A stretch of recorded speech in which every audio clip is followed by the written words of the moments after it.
Hello students, welcome to my YouTube channel. I hope you are all doing good. तो students, आज की video में हम discuss करेंगे एक ऐसा टॉपिक जिसको काफ़ी डिस्कस किया जा रहा है इंटरनेशनल न्यूज़ में, खासकर यूएसए में जो पार्लियामेंट जिसको हम कांग्रेस बुलाते हैं। तो देखो हो क्या रहा है यहाँ पर। रशिया ने जो एक वॉर छिड़ी है यूक्रेन पे, जिसको ऑलमोस्ट एक महीना पूरा हो गया इस वॉर को। इस वॉर में रशिया बहुत बड़े बड़े वेपन यूज़ कर रहा है, आप देख सकते हो। हाइपरसोनिक मिसाइल ये क्या होती है, आज की डिस्कशन हमारी इसी पे रहेगी। पर उससे पहले मैं आपको एक चीज़ बता दूं कि यूएस से बहुत चिंता में है। कहीं Russia chemical weapons, biological weapons, nuclear weapons ये सब यूज़ करने ना शुरू कर दे इस वॉर को जीतने के लिए।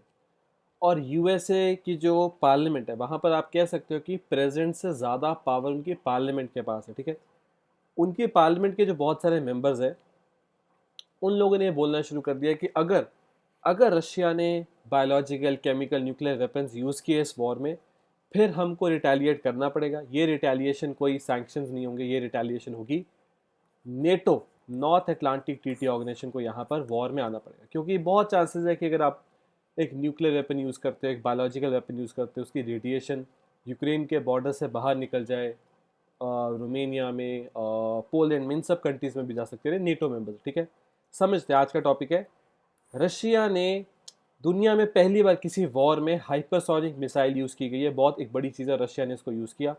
इस मिसाइल का नाम है किंजल मिसाइल, या फिर इसको डैगर भी बुलाते हैं। ठीक है, ये नेटो वगैरह डैगर बुलाते हैं। इस तरह से ये इनका एक प्लेन है, इसका नाम है मिग-31। इससे इन्होंने अपनी एक हाइपरसोनिक मिसाइल को फायर किया। समझते हैं इस न्यूज़। ठीक है, तो न्यूज़ को समझे उससे पहले डे 29, मतलब 24 मार्च, कल के हिसाब से आज डे 30 किसका, वॉर का।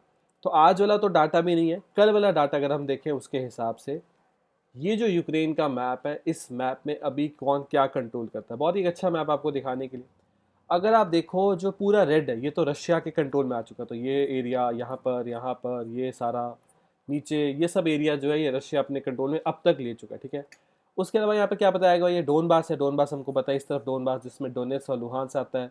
और यहाँ पर रशियन फोर्सेस ने ऑपरेशंस लॉन्च कर दिए अपनी, मतलब उनकी उनका यहाँ ऑपरेशन शुरू हो चुका है। इस एरिया को अपने कंट्रोल में लेने की कोशिश कर रही है, जो लाइंड एरिया है। उसके अलावा यहाँ पे क्या बताया जा रहा है, ये जो ब्लू है, ब्लू में वो एरिया जो पहले रशिया ने अपने कंट्रोल में लिया था, बाद में यूक्रेनियन फोर्सेस ने फिर से उसको अपने कंट्रोल में ले लिया। और आई होप बाकी तो और ऐसा कुछ नहीं। तो देखो, रशिया ने कोशिश ये कर सकता है कि वो सारा नीचे का कोस्ट यूक्रेन का ले लें, जो ऑलमोस्ट उनके पास आ गया है।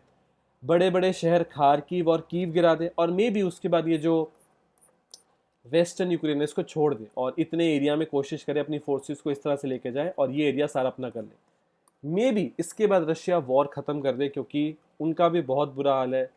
इतने सारे रिस्ट्रिक्शन, इतनी सारी फाइनेंशियल सैंक्शंस, रशिया की इकॉनमी क्रश हो चुकी है, होगी नहीं, हो चुकी है। उनका बहुत ज़्यादा बुरा हाल है। दुनिया के ब्रांड्स वहाँ अपना अपने प्रोडक्ट्स नहीं बेच रहे। रशिया के लोग बहुत ज़्यादा इस टाइम में मुश्किल में आ चुके हैं। तो रशिया चाहता है इस वॉर को जल्दी ख़त्म करें। उसके लिए उनको अनाउंस करना पड़ेगा कि हमने ये ले लिया, बड़े शहर गिरा दिए, तब जाके विक्ट्री मानी जाएगी। ठीक है, आते वापस अपने टॉपिक पे।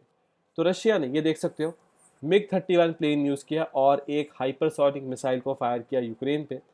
ये मिसाइल ना इन्होंने ये नीचे की तरफ, यहाँ की तरफ फायर की, कहीं इस एरिया में कहीं इन्होंने फायर की होगी। एग्जैक्ट लोकेशन तो नहीं ऐसे पता, यहाँ कहीं फायर की, जहाँ पर यूक्रेन की फोर्सेस अपना एमुनेशन, जो उनके वेपन्स वगैरह है, उसको स्टोर करती थी। तो एक एमुनेशन डंप था, वहाँ रशिया ने अपनी इस मिसाइल को यूज़ किया, हाइपरसोनिक मिसाइल, और एमुनेशन डंप उड़ा दिया।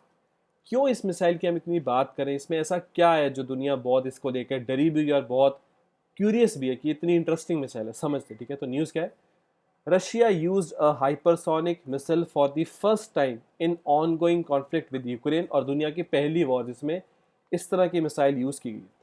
हाइपरसोनिक अगर आपको समझ आना, तो उसके लिए ये एक बहुत ही अच्छा चार्ट है। देखो, हवा में जो चीज़ ट्रैवल करती है वो कितनी तेज़ या कितनी स्लो है, ये डिपेंड करता है। आपको उसको किसी से कंपेयर करना पड़ेगा। जैसे आप एक रोड पे जा रहे हो, आप बहुत तेज़ हो या बहुत स्लो कैसे पता लगता है, आपके आसपास के व्हीकल्स के मुकाबले। ऐसे ही हवा में कोई चीज़ तेज़ है या स्लो है, डिपेंड करता है वो साउंड के मुकाबले कितनी स्पीड में। जैसे साउंड की स्पीड होती है 1 मैक। ठीक है, 1 मैक साउंड होता है, 1 मैक जो कि होता है कुछ 1200 किलोमीटर पर आवर के आसपास। ठीक है, ये होती है साउंड की स्पीड। तो हवा में अगर कोई चीज़ साउंड के मुकाबले स्लो है, मतलब 1 मैक से कम स्पीड में उड़ रही है, जो कि Air India, Vistara, SpiceJet, इन सब के जो नॉर्मल कमर्शियल प्लेन्स हैं वो साउंड से स्लो चलते हैं, ये होता है सबसोनिक। अगर कोई चीज़ साउंड के इक्वल स्पीड पे आ चुकी है वो होती है ट्रांससोनिक। जो इंडियन एयरफोर्स के प्लेन्स होते हैं, बड़े प्लेन्स, वो ट्रांससोनिक स्पीड अचीव कर लेते हैं। अगर कोई चीज़ साउंड के मुकाबले तेज हो चुकी है, मतलब वो साउंड से ज़्यादा तेज से ट्रैवल कर रही है, वो होती है सुपरसोनिक। ऑलमोस्ट सारे फाइटर एयरक्राफ्ट, सुखोई 30, मिग 29, ये सब सुपरसोनिक होते हैं, राफेल। फिर आता है हाइपरसोनिक। अगर कोई चीज़ हवा में साउंड के मुकाबले मिनिमम 5 गुना स्पीड ले चुकी है, हम उसको बुलाते हैं एक हाइपरसोनिक स्पीड। क्या दुनिया के पास हाइपरसोनिक फाइटर एयरक्राफ्ट है? नहीं, अभी दुनिया सुपरसोनिक फाइटर एयरक्राफ्ट पे काम करती है। हाइपरसोनिक फाइटर एयरक्राफ्ट शायद ही बनाया जाए, क्योंकि ह्यूमन उसमें नहीं बैठ पाएगा, बहुत ज़्यादा जी फोर्स लगेगी बॉडी पे। हाइपरसोनिक बनाई जाएंगी मिसाइल्स, और बनाई भी जा रही हैं। रशिया ऑलरेडी यूज़ कर रहा है, और भी बहुत सारी कंट्री लगी हुई है, आपको अभी समझ में आ जाएगा। किस एयरक्राफ्ट को यूज़ किया था इस मिसाइल को फायर करने के लिए? एयरक्राफ्ट का नाम था मिग 31। हम लोग मिग 29, 21, 23 ये सब ज़्यादा यूज़ करते हैं, अब तो वैसे 29 और 21 ही बचा इंडिया के पास। रशिया की कंपनी है मिखोया, ये मिग्स को बनाती है, उन्होंने अपना मिग 31 यूज़ किया और इसके थ्रू उन्होंने एक हाइपरसोनिक मिसाइल को कर दिया फायर। मिसाइल्स की ना बहुत तरह की क्लासिफिकेशन होती है, थोड़ी सी डिस्कस कर लेते हैं। जैसे क्रूज मिसाइल या बैलिस्टिक मिसाइल।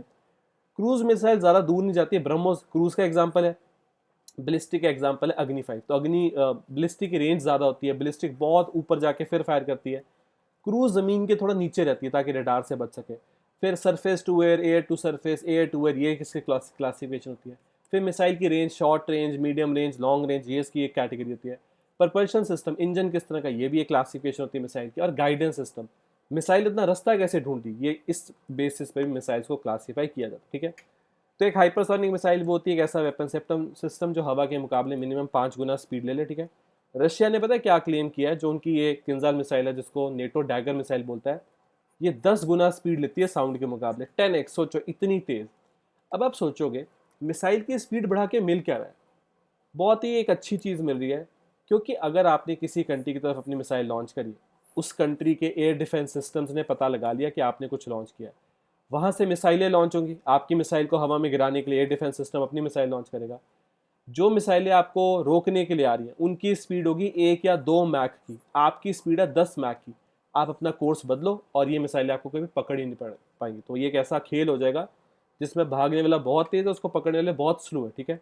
इन मिसाइल्स को रोका नहीं जा सकता, ये हाइपरसोनिक मिसाइल की सबसे बड़ी बात है। आप खुद सोचो, इंडिया से जो गलती से ब्रह्मोस फायर हो गई थी, उसकी स्पीड होती है 2.8 मैक। वो हाइपरसोनिक नहीं है, वो सुपरसोनिक है। जो हमसे पाकिस्तान पे फायर हो गई थी ना, उस पर भी एक आपको अपडेट दूंगा। वो भी पाकिस्तान नहीं रोक पाया, उनके एरिया में कुछ 120-24 किलोमीटर तक गई। पाकिस्तान का एयर डिफेंस सिस्टम नहीं रोक पाया क्योंकि मिसाइल तेज बहुत थी। यहाँ तो बात हो रही है हाइपरसोनिक, ये तो स्पीड ही अलग चलेगी, ठीक है। हमने क्लासिफिकेशन पढ़ ली हमने, हाँ। अब हाइपरसोनिक मिसाइल बेसिकली दो तरह की होती है, एक होती है हाइपरसोनिक ग्लाइड व्हीकल, एक होती है हाइपरसोनिक क्रूज मिसाइल। इसका मतलब क्या होता है? देखो, इसका सिंपल ये मतलब होता है, अब आप देखो, ये होती है बैलिस्टिक मिसाइल, जैसे अग्नि 5 बैलिस्टिक मिसाइल। ये क्या करती है? बहुत ऊंचा जाती है, अर्थ के एटमॉस्फेयर से भी बाहर जाती है, फिर फायर करती है अपने जहां पर भी इसको जाना होता है। बैलिस्टिक मिसाइल इतना ऊंचा इसलिए जाती है क्योंकि इसको रडार से बचना होता है, क्योंकि अगर ये रडार में आ गई तो एयर डिफेंस सिस्टम इसको रोक लेगा। फिर आता है हाइपरसोनिक ग्लाइड व्हीकल। एक रॉकेट उड़ता है, उसके अंदर मिसाइल होती है, रॉकेट मिसाइल को बड़ा ऊंचाई पे ले जाता है, उसके बाद मिसाइल ग्लाइड करती है, मतलब उसके पास अपना कोई इंजन नहीं है, बस वो इतनी ऊंचाई से धीरे धीरे नीचे आ रही है, स्पीड बहुत बढ़ा लेती है। ये हो गया हाइपरसोनिक ग्लाइड व्हीकल। फिर आती है सबसे डेंजरस हाइपरसोनिक क्रूज मिसाइल। इसके पास अपना इंजन होता है, पूरा टाइम इंजन काम करता है। ये बहुत नीचे उड़ती है, बहुत नीचे, ताकि रडार ना पकड़ पाए, और बहुत नीचे उड़ते उड़ते बहुत ज़्यादा स्पीड से हिट करती है अपने टारगेट को। तो रशिया की जो मिसाइल है वो ये वाली है, ठीक है, जो रशिया ने रिसेंटली अभी फायर करी, ठीक है। आई होप आपको ये भी चीज़ समझ में लगी। तो हाइपरसोनिक मिसाइल्स की सबसे बड़ी बात है कि ये सारे जो भी आपने डिफेंस के लिए लगाया, सबको ये मात दे देगा। आपका कोई डिफेंस सिस्टम इसको रोक नहीं पाएगा। इतनी स्पीड से फायर करता है कि आपको रिएक्शन का टाइम ही नहीं मिल पाएगा, ठीक है। सबसे ज़्यादा दुनिया में आगे हाइपरसोनिक टेक्नोलॉजी में है Russia, no doubt. US, China, North और साउथ कोरिया ये भी लगे हुए हैं, काफ़ी एडवांस स्टेज पे हैं। India, France, Germany, Japan, Australia, इनका काम चल रहा है, पर अभी हम कहेंगे ये थोड़ा इतने एडवांस स्टेज पे नहीं है। इंडिया का एक और अपडेट है, वो आपको पता लग जाएगा, जो ब्रह्मोस 2 की तरह आपको बताऊँ, ठीक है। तो आप देख सकते हो, ये जो न्यूज़ है ना, ये न्यूज़ है 2019 की। India is also developing indigenous dual capable hypersonic cruise missile. हम लोग काम तो कर रहे हैं, पर अभी हमारा टाइम लगेगा। अभी हम लोग विंड जो विंड टनल्स है हाइपरसोनिक वेपन के लिए वो बना रहे हैं, हाइपरसोनिक टेक्नोलॉजी डेमोन्स्ट्रेटर व्हीकल बना रहे हैं, पर अभी इंडिया की खुद की हाइपरसोनिक मिसाइल आने में थोड़ा टाइम लगेगा। बहुत जगह ये बोला जाता है कि जब ब्रह्मोस 2 बनाई जाएगी, अभी तो ब्रह्मोस 1 काम कर रही है, इंडिया रशिया ने मिलकर बनाई है ब्रह्मोस 1, उसकी स्पीड मैक्सिमम से मैक्सिमम होती है 3 मैक, ठीक है। बहुत जगह ऐसा बोला जाता है कि जब ब्रह्मोस 2 प्रोडक्शन में आ जाएगी, इंडिया रशिया मिलकर ब्रह्मोस 2 को फाइनलाइज कर देंगे, ये होगी एक हाइपरसोनिक मिसाइल। होगी या नहीं होगी हमको नहीं पता, पर जिस तरह से स्पेकुलेशन और मीडिया रिपोर्ट्स हैं, मे बी ब्रह्मोस 2 एक हाइपरसोनिक मिसाइल हो सकती है, ठीक है। आई होप स्टूडेंट्स अब तक ये सारा टॉपिक आपको समझ में लगा। एक लास्ट मुझे आपको अपडेट देना था, जो इंडिया से एक मिस फायर हो गया था, गलती से इंडिया से एक ब्रह्मोस फायर हो गई थी पाकिस्तान की तरफ, और पाकिस्तान की मियाँ चांदू में वो जाके गिरी थी। उस मिसाइल में कोई भी डायनामाइट वगैरह कुछ नहीं था, बस एक खाली मिसाइल फायर हो गई थी। उसके बारे में एक छोटा सा अपडेट है मीडिया में, आपको बता दूं तो इनिशियल प्रोब के हिसाब से एक इंडियन एयरफोर्स के एक ग्रुप कैप्टन रैंक के ऑफिसर है, उनकी यहाँ पर गलती मानी जा रही है कि उनकी गलती की वजह से जो मिसाइल है फायर होगी। वैसे तो मीडिया में और भी रिपोर्ट है, पर मैं उसको डिस्कस नहीं करना चाहता, थोड़ा सा कंफर्म डाटा आता है उसके बाद मैं आपको बताऊंगा कि क्या हुआ, ठीक है। ठीक है स्टूडेंट्स, तो आई होप इसके साथ इस वीडियो में जो हमारा मेन पॉइंट था आपको समझाना, हाइपरसोनिक मिसाइल, उसका इम्पैक्ट, रशिया ने इसको क्यों यूज़ किया, कब नेटो वापस से जवाब देगा, कब नेटो की फोर्सेज आ सकती हैं इस वॉर में, सब कुछ आपको समझ में लगा। अगर स्टूडेंट्स आपको ये वीडियो अच्छी लगी, आप हमारे चैनल को सब्सक्राइब कर सकते हो, वीडियो को लाइक कर सकते हो, उसको शेयर भी कर सकते हो। Thank you for watching and have a very successful day. इस तरह की वीडियोस मैं आपके लिए वीकली लेके आता रहूँगा, कुछ ऐसे टॉपिक्स जिनको और एडवांस स्टेज पे समझा जा सकता है, उन टॉपिक्स को मैं यहाँ पे कवर बिल्कुल करूँ, ठीक है। तो thank you for watching and have a very successful day. Thank you students.